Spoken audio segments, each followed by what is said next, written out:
Hey, welcome to Tabletop Skirmish Games and part 8 of our How to Play Core Space series. I'm Lee, and in this video we'll be looking at the Purge phase.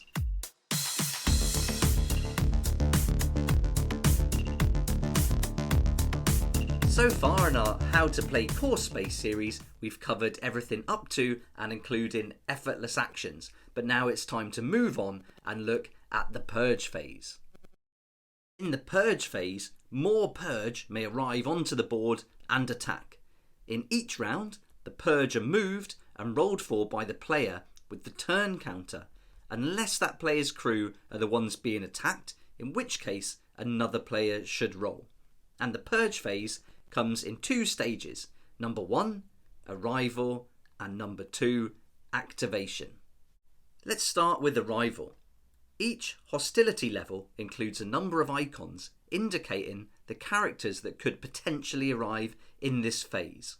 While the hostility is relaxed, no Purge will arrive. If an icon is followed by a number, that many Purge will arrive. And if the icon is followed by a die icon, roll that die to determine how many Purge will appear. Start at the top and work down the list to see what arrives. Here's the Purge die, and you can see this icon here means that one character will arrive. So if you see more than one icon, more than one Purge will arrive. And this is the chance die, and a live one arrives when you get this result.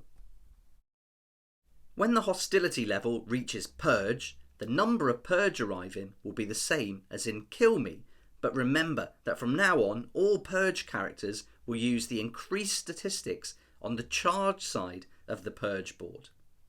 The Purge will arrive at random locations around the board, determined by the chance die.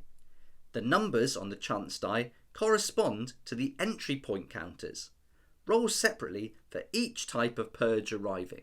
And once you've determined the number of Purge arriving and their respective entry points, place them on the board in contact with their entry point. If there is no room because the area is blocked by other models, just place them as close as possible. Some of the Purge are classed as high-ranking enemies, and the most dangerous Purge are limited in number and rarely sent en masse into a conflict. Purge of rank 4 and above, which includes live ones, gatherers and annihilators, will only appear once per game. Once one has been placed, do not roll for that Purge type again for the rest of the game, and any other rule that would generate one is ignored. Once the character has been defeated, it will not return. If you're using the Purge reinforcement cards, a second Purge of each type can appear, but only once the hostility reaches Purge. In a regular 2-player game, you'll only use the Purge miniatures that come in the core set, and this includes 5 Harvesters, 2 Devastators, 1 Assassin and 1 live one. At times you may find that you need to roll for a type of Purge to enter the board, but there are none of that type left. If this is the case, use the next lowest rank Purge character available. For example, if an Assassin rank 3 is required but unavailable, use a Devastator rank 2 instead, and if a Devastator is unavailable, then simply use a Harvester. And if there are no Harvesters left and you need to spawn more, then none will arrive until some have been defeated. That's covered arrival, so now let's move on and look at activation. All Purge on the board will now activate. The highest rank Purge character on the board will activate first, followed by the next highest, and so on down to the rank 1 Harvesters acting last of all. If there is more than one of the same rank on the board, the player with the turn counter can choose the order in which they activate. In the Trader phase, you're able to decide which actions your crew would take. However, the Purge and other NPCs in the game are not under your control. Instead, they'll take actions based on the following strict AI sequence, and each Purge character will continue to take actions from this list until they have none left to use. Before making their activation, each Purge character will choose a target, and for the Purge, the term target applies to everyone on the board. By default, the target will be the closest non-Purge character who's within line of sight and not in cover. If all visible characters are in cover, the target will be the closest. If there are no visible characters, their target will instead be the closest non-purge character. Work this out by measuring the shortest possible distance between the purge and the potential targets, moving around terrain and through doors as necessary. The one exception to this rule is for purge assassins. They will prioritise targets with authority, namely trader captains. If they can see a trader captain, it will be their target, even if it isn't the closest character, and they will move around or over other targets to reach it.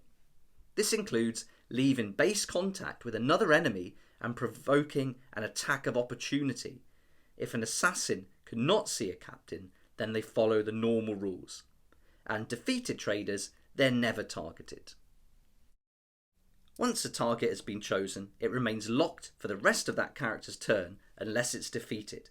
And this applies even if a closer target came into view partway through a move. The target is only reassessed mid-turn if the original target is defeated. Otherwise, it will be reassessed next time that character activates.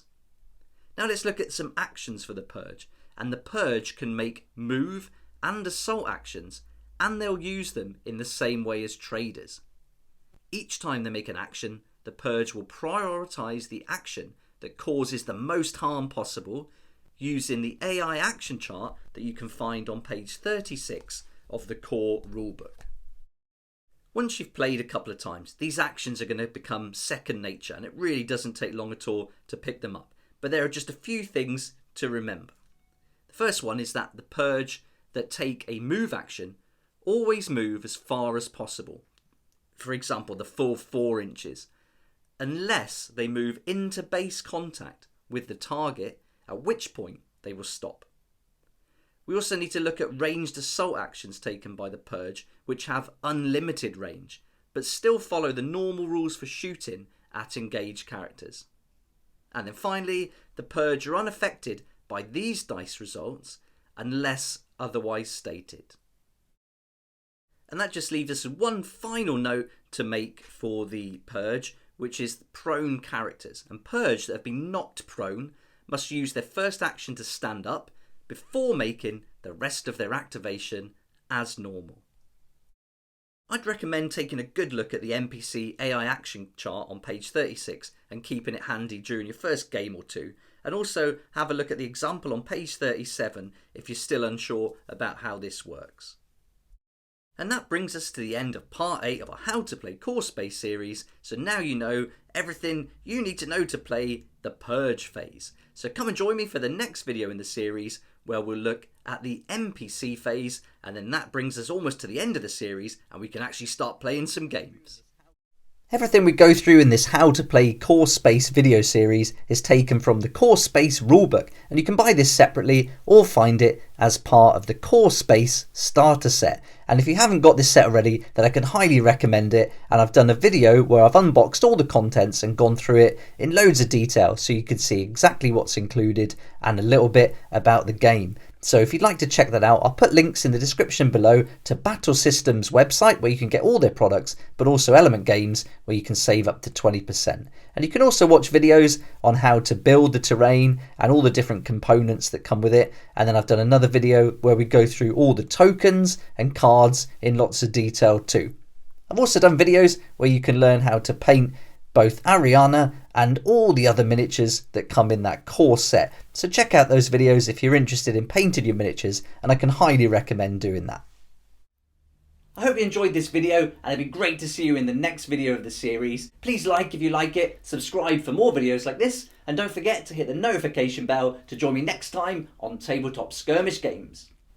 If you like this kind of content and would like to support the channel, then please check out my Patreon page, and thanks to everyone who's joined so far. It's really awesome. We hang out on Discord, talk about the hobby, share ideas and help each other out, and you'll get some perks there that you're not going to find anywhere else. So I'll put a link in the description and it'd be great to see you there.